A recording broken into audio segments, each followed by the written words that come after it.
ఇక ఈ full and final story కూడా తమిళనాడు నుంచి వస్తుంది. తమిళనాడులో ఇప్పుడు ఆసక్తికర రాజకీయం నడుస్తోంది. అన్నామలైకి అండగా రజనీకాంత్ ఫ్యాన్స్ రెడీ అవుతున్నారు. రేపు అన్నామలై పుట్టినరోజు పేరుతోటి చెన్నైలో పోస్టర్లు వెలిశాయి.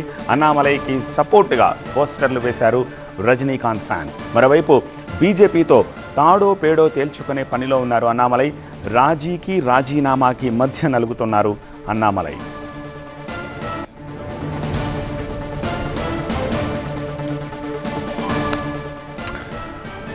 తమిళనాడు రాజకీయాల్లో ఇప్పుడు పోస్టర్ల కలకలం రేగుతుంది అని చెప్పాను కదా. ఇటీవల అన్నామలైకి మద్దతుగా ఆయన అభిమానులు పెట్టిన పోస్టర్లు మర్చిపోకముందే ఇప్పుడు రజనీకాంత్ అభిమానులు కూడా పోస్టర్లు పెట్టారు. ఆ పోస్టర్లు ఏముందో చూడండి.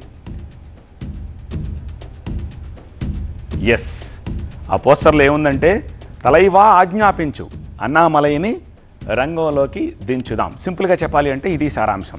రేపు అన్నామలై పుట్టినరోజు సందర్భంగా ఇవాళ వెలిసిన ఈ ఫ్లెక్సీల్లో చాలా మ్యాటర్ ఉంది. రజనీ ఫ్యాన్స్ చెప్పేది ఏమిటంటే, తలైవా నువ్వు లేకుండా రాజకీయాలు లేవు, ఎవరికి సింహాసనం కూడా ఉండదు, ఎప్పుడు మనమే పవర్ సెంటర్ అని నిరూపిద్దాము అంటూ కోయంబత్తూరులో రజనీకాంత్ అభిమాన సంఘం ఏర్పాటు చేసిన పోస్టర్ ఇది. అయితే రజనీకాంత్ అభిమానులు అన్నామలైకి మద్దతుగా ఎందుకు ఇలా పోస్టర్లు వేస్తున్నారు? ఇప్పుడు ఇదే తమిళ రాజకీయాల్లో చర్చకు దారితీస్తుంది. తమిళనాట భారీ స్థాయిలో ఫ్యాన్ ఫాలోయింగ్ అయిన రజనీకాంత్ రాజకీయాల్లోకి వస్తారని అప్పట్లో చాలా విస్తృతమైన ప్రచారం జరిగింది. గడచిన 2 దశాబ్దాలుగా ఇది ఆన్ అండ్ ఆఫ్ నలుగుతూనే వచ్చింది. అన్ని వర్గాల్లో స్ట్రాంగ్ ఇమేజ్, చరిష్మా ఉన్న తలైవాను సీఎంగా చూడాలని అభిమానగణం ఎంతో ఆశపడింది. అయితే చివరి నిమిషంలో రాజకీయాల్లోకి రాకుండా వెనకడుగు వేశారు. అదే స్థాయిలో కరిష్మా ఉన్న విజయ్ ఇప్పుడు సీఎం అయిపోయారు. దీంతో రాజకీయంగా మాస్ ఇమేజ్ తెచ్చుకున్న అన్నామలైకి రజనీ కరిష్మా తోడపాలని సూపర్ స్టార్ అభిమానులు కోరుకుంటున్నట్టుగా తెలుస్తోంది. అందుకే అన్నామలైకి మద్దతుగా ఉండాలి అంటూ రజనీని కోరుతూ పోస్టర్ల ద్వారా తమ అభిమతాన్ని తెలియజేస్తున్నట్టుగా కనబడుతోంది.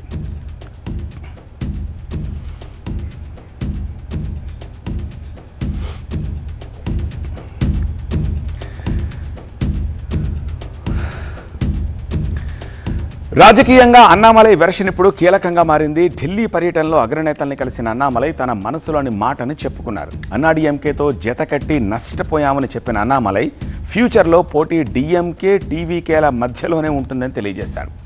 టీవీకేకి ఆల్రెడీ కాంగ్రెస్ సపోర్ట్ ఉంది కాబట్టి బీజేపీ పరిస్థితి ఏమిటన్నది ఇప్పుడు పార్టీ పెద్దల ముందు అన్నామలై ఉంచిన ప్రశ్న. పార్టీ పరిస్థితి మారాలి, పుంజుకోవాలి అంటే తన మాట వినాలి అని స్పష్టం చేస్తున్నట్టుగా తెలుస్తోంది. పార్టీ పెద్దలకు 5 పేజీల రాజీనామా లేఖ ఇచ్చారు అన్నామలై. అందులో కీలకంగా ఏం ప్రస్తావించారు? ఈ 5 పేజీల రాజీనామా లేఖలో ఏముందో ఈ 4 ముక్కల్లో చూద్దాం. నెంబర్ 1, 2024 ఎలక్షన్ టైంకి తమిళనాడులో బీజేపీ ఓటు బ్యాంకు 10%గా ఉంది. నెంబర్ 2, 2026 అసెంబ్లీ ఎన్నికల నాటికి అది 3%కి పడిపోయింది. నెంబర్ 3, పార్టీ మళ్లీ పుంజుకోవాలి అంటే తనకు కీ రోల్ కావాలనే డిమాండ్.